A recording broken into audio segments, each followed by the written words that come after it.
আসসালামু আলাইকুম। আসমা কিচেনে আরও একবার আপনাদের সবাইকে জানাই স্বাগত।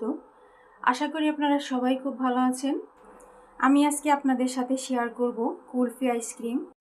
আশা করি আমার রেসিপিটা আপনারা প্রথম থেকে শেষ পর্যন্ত দেখবেন। আমার এমন নতুন নতুন রেসিপি পেতে আমার চ্যানেলটিকে সাবস্ক্রাইব করে আমার পাশে থাকবেন এবং লাইক কমেন্ট শেয়ার করবেন। তার জন্য নিয়েছি আমি 1 লিটার দুধ। 1 লিটার দুধ খুব ভালো করে জ্বালিয়ে হাফ লিটার মতো করে নিয়েছি, ঘন করে নিয়েছি। এবার আমি দিয়ে দিলাম গুঁড়া দুধ। মেজারমেন্ট কাপের 1 কাপ গুঁড়া দুধ দিয়ে দিলাম।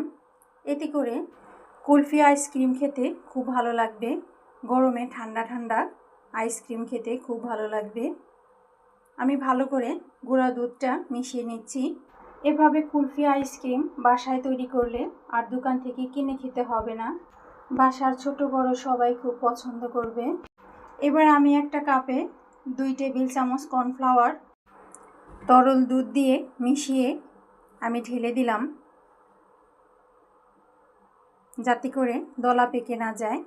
এবার আমি অনবরত নেড়ে নেব, যাতে করে নিচে লেগে না যায়।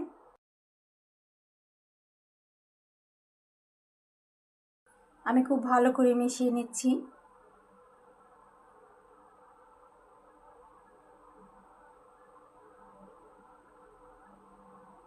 দেখুন কতটা ঘন হয়ে গেছে। এই পর্যায়ে দিয়ে দিব আমি চিনি। আমি লাল চিনিটা দিয়েছি, 1 কাপ লাল চিনি দিয়ে দিলাম। মিষ্টি আপনারা কে কেমন মিষ্টি খান মিষ্টি বুঝে দিবেন। আমি চিনিটা মিশিয়ে নিচ্ছি।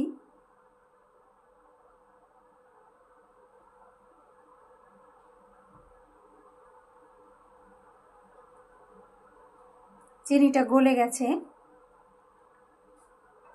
এবার আমি দিয়ে দিব বাদাম। এবার দিয়ে দিলাম কাঠবাদাম, কাজু বাদাম, পেস্তা বাদাম, চীনাবাদাম। আমি সব বাদামগুলো চপ করে নিয়েছি, আমি ঢেলে দিয়েছি, নেড়ে নিচ্ছি। এতে করে কুলফি আইসক্রিম খেতে খুবই ভালো লাগবে। দেখুন অনেকটা ঘন হয়ে গেছে। এবার আমি নিয়েছি আইসক্রিম মোল্ড, আমি ঢেলে দিচ্ছি।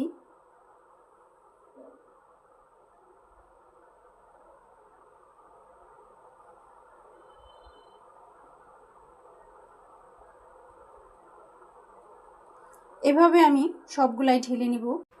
এরপর ঠান্ডা করে ডিপ ফ্রিজে রেখে দিব। ওভারনাইট ডিপ ফ্রিজে রেখে দিব। আপনাদের হাতে সময় না থাকলে কমপক্ষে 2 ঘন্টা রেখে দিবেন। দেখুন সবগুলোই ঢালা হয়ে গেছে।